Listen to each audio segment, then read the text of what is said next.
कतरा हूँ।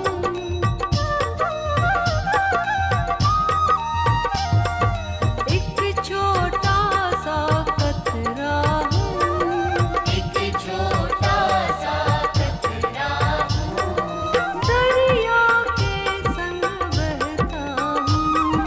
दरिया के संग बहता हूँ। एक छोटा सा कतरा हूँ।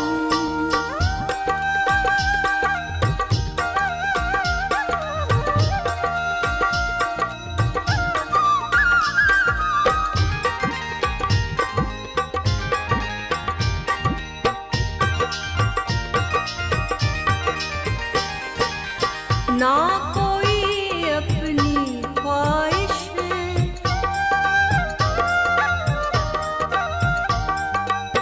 ना कोई अपनी ख्वाहिश, ना कोई अपनी ख्वाहिश।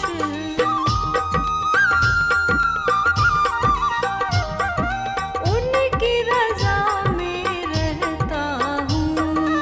एक छोटा सा कतरा हूँ।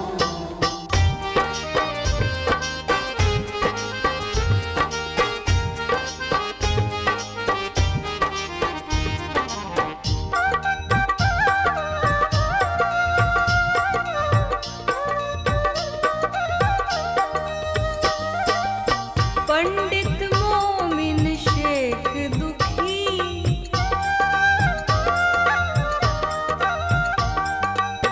पंडित मोमिन शेख दुखी, पंडित मोमिन शेख दुखी।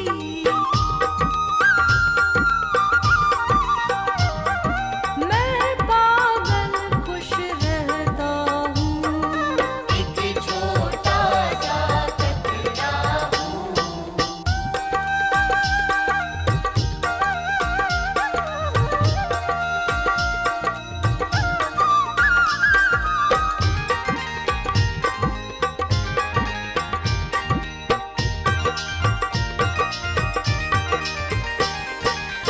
लगन मुहूर्त ना जानूं,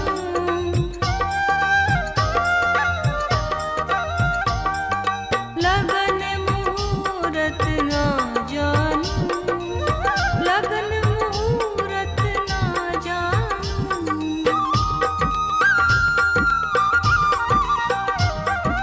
राम सुमिर कर चलता हूँ। एक छोटा सा कतरा हूँ।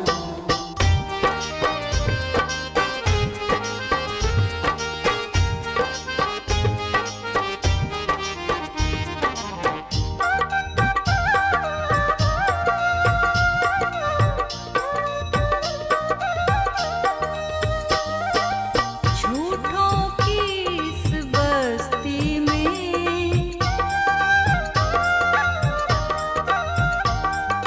झूठों की इस बस्ती में, झूठों की इस बस्ती में।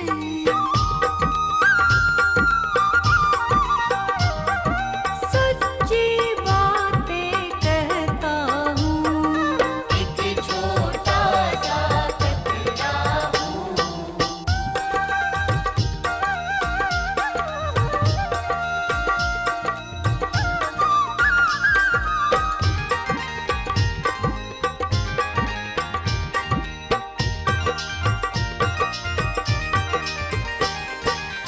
मुर्शिद ने क्या क्या न दिया,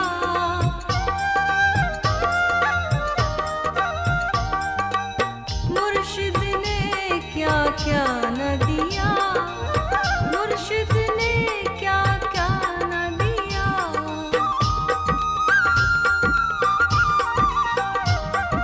सोच सोच कर हंसता हूँ। एक छोटा सा कतरा हूँ।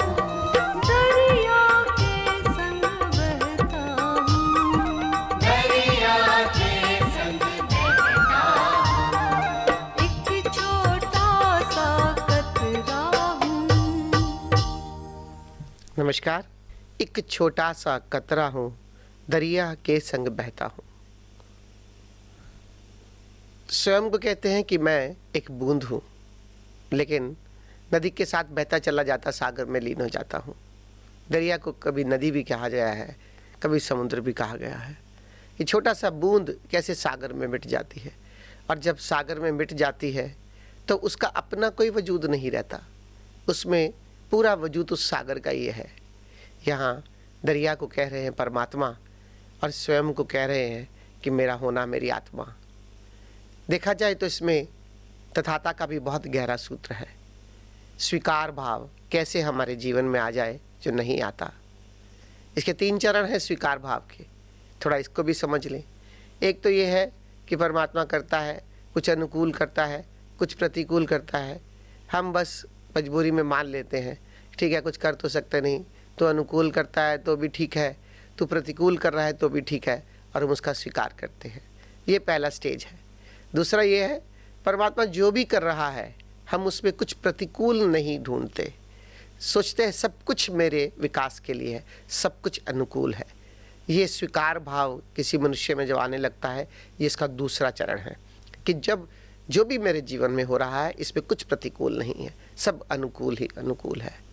लेकिन स्वीकार का पराकाष्ठा है, ये तथाता की पराकाष्ठा है, तीसरा चरण, जहाँ मनुष्य ये अनुभव करने लगता है कि जो कुछ हो रहा है वो करने वाला भी तू ही है, भोगने वाला भी तू ही है, तो बस अब मेरा वजूद कहाँ। अब परम स्वीकार हो गया कि मैं करता भी ना रहा। ऐसे तो पहले करता छुपा है, अनुकूल और प्रतिकूल में फल आते हैं, करने वाला बचा हुआ है। उसके बाद केवल अनुकूल अनुकूल जब देखता है तब भी करने वाला बचा हुआ है। लेकिन जब तीसरे चरण में यहाँ करने वाला भी विदा हो गया, अब कोई करता नहीं है, अब जो है वो तू ही है, और ये परम स्वीकार है। और ऐसी स्थिति कि अब करता मैं नहीं, अब करता तू ही है, अब कुछ नहीं, बस मैं छोटा सा कतरा हूँ, अब जैसे तू बहाए बहता चला जा रहा हूँ, क्योंकि बहाने वाला भी तू ही है, बह भी तू ही रहा है, कतरा भी तू है, समंदर भी तू है, तो दूसरा वजूद नहीं। ये बहुत उच्च दशा है। ये जब साधक साधना करते करते एक ऐसी दशा को उपलब्ध हो जाता है जहाँ उसका अहंकार पूरा विलीन हो जाता है, जहाँ उसकी मैं बिल्कुल विलीन हो जाती है, जहाँ उसकी मैं बिल्कुल नहीं बचती, कि बस अब कतरा सागर हो गया है। ना कोई अपनी ख्वाहिश, उनकी रज़ा में रहता हूँ।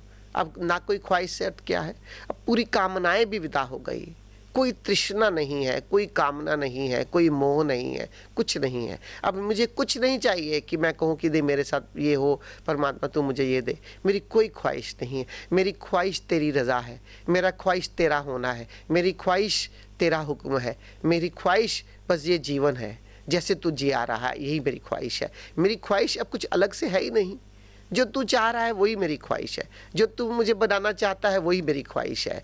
ना कोई अपनी ख्वाहिश है, उनकी रज़ा में रहता हूँ, बस परमात्मा की रज़ा में राज़ी हूँ। वो हुक्म ही है, उसके हुक्म में राज़ी हूँ, और ये संसार उसका हुक्म है। हम लोग जीते हुए संसार में शिकायत से भर जाते हैं, हमारी अक्सर शिकायतें होती हैं, और शिकायत से हम दुखी हो जाते हैं। हम लोग इस जीते हुए अक्सर कामनाओं से, और कामनाओं का जो अंत है वो सिर्फ दुखी में है। कामनाओं से कभी किसको सुख नहीं मिला, कामनाओं से हमेशा दुखी मिलता है, क्योंकि मेरी कामनाएं कभी ख़त्म नहीं होती, कभी पूर्ण नहीं होती। कोई दूसरा मेरी कामना पूरी नहीं कर सकता, और एक ख़त्म नहीं होती दूसरी जन्म ले लेती है। इस तरह हम जीते चले जाते हैं। ये मेरे दुख का कारण है, मेरी कोई कामना नहीं है, मेरी कोई ख्वाहिश नहीं है, बस तेरी रज़ा में रहता हूँ। पंडित मोमिन शेख दुखी, मैं पागल खुश रहता हूँ। बहुत पंडित हैं, ये पादरी हैं, ये जो है सब परमात्मा की पूजा करने वाले हैं, जो उधार ज्ञान लिए हुए हैं, जो शास्त्र पढ़ते हैं, जो ग्रंथ पढ़ते हैं, ग्रंथ पढ़कर उनकी व्याख्याएं भी करते हैं, लेकिन उनके जीवन में भी अगर देखो तो बहुत दुख है। क्या कारण है, कहाँ भूल हो रही है कि परमात्मा की इतनी बात करने वाले लोग भी दुखी हैं? भूल यही है कि उधार ज्ञान है, दूसरे शब्दों को हम पढ़ रहे हैं, दूसरे शब्दों को हम यहाँ पर उसका भावार्थ कर देते हैं, बातें करते हैं, लेकिन हमारे जीवन में हमने कोई कदम नहीं उठाया अपने जीवन को सुखी करने का। सच पूछो तो जो भी शास्त्र, जो भी ग्रंथ, ये व्यर्थ नहीं है। ये जितने भी वेद पुराण, ये व्यर्थ नहीं है, लेकिन हमने इन्हें समझा नहीं। ये किस लिए है कि हम साधना करें, हम अपने जीवन में पाएं, और हम अपने जीवन में पाने के बाद फिर देखें कि जो हमने जान रहे हैं, जो हम पा रहे हैं, वो केवल हम ही नहीं जान रहे, वो संतों ने भी जाना, वो सूफियों ने जाना, वो कितने साधना करने वालों ने जाना, वो उन्होंने जान कर उनकी अभिव्यक्तियां दी। हर व्यक्ति जब पाता है तो लिखता है, लेकिन किस लिए लिखा गया? क्योंकि इन वाणियों से, इन सूफी वक्तव्यों से, इन ग्रंथों से, इन शास्त्रों से हमें वो दिशा, हमें वो मील के पत्थर बनकर रास्ता पता चलता है कि वो सूफी संत, वो संत इसी रास्ते पर गए और उन्होंने ऐसा जीवन, उनका जीवन ऐसा हुआ, उन्होंने ऐसा पाया। तो मेरे भीतर भी ऐसा कुछ हुआ है और कुछ होना बाकी है, तो मैं उस दिशा में आगे बढ़ता चला जाता हूँ।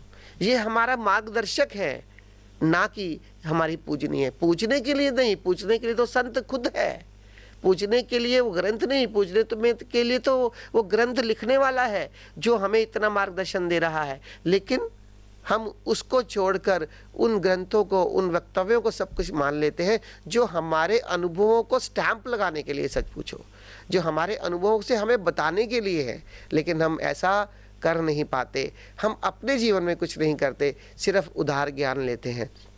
यही कारण है कि परमात्मा की केवल बात करने से सुख नहीं मिल सकता, परमात्मा की केवल चर्चा करने से आनंद नहीं मिल सकता, बल्कि परमात्मा को जानकर परमात्मा होने में आनंद है, परमात्मा को जानकर परमात्मा के अनुभव में जीने के लिए आनंद है, परमात्मा को जानकर हर पल उसके एहसास से भरकर जीवन जीने में आनंद है।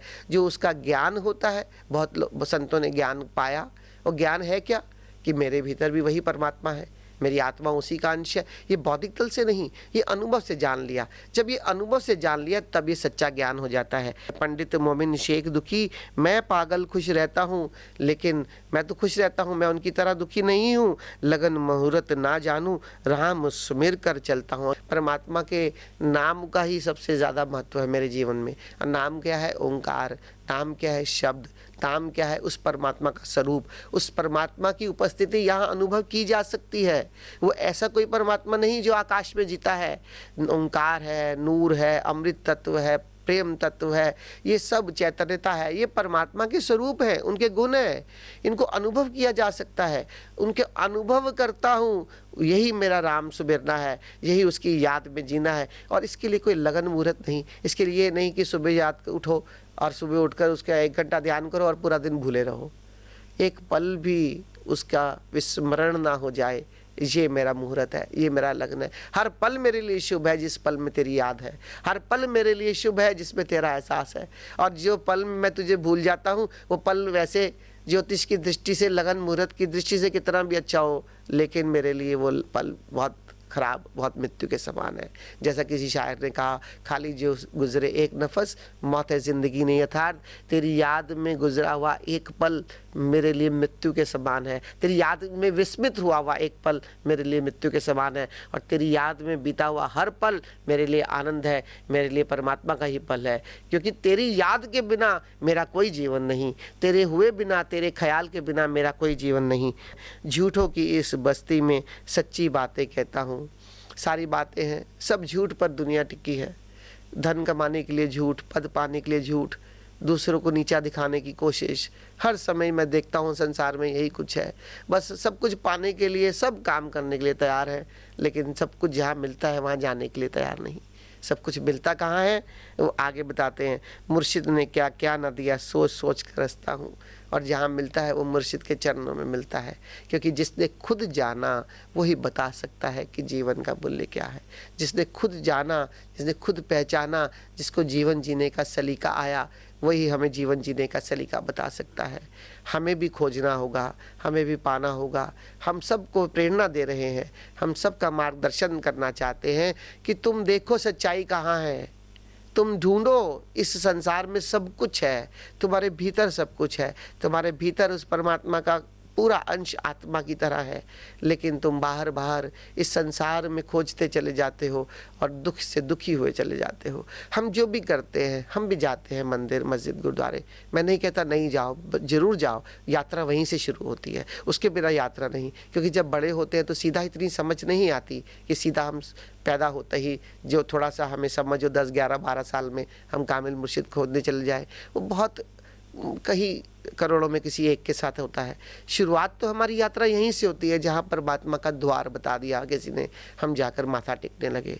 लेकिन परमात्मा को पूछते पूछते, उनकी अर्चना करते करते, ग्रंथों का पाठ करते करते, उनका पठन करते करते हमें भीतर 20-22 साल अगर हो भी गए तो ये एक सवाल क्यों नहीं खड़ा हुआ कि इससे जीवन में मेरे कुछ खुशी तो नहीं हो रही, मेरे जीवन में दुख तो कम नहीं हो रहा, क्या करना होगा। और जिस दिन ये प्रश्न उठ जाता है उसी दिन खोज शुरू हो जाती है।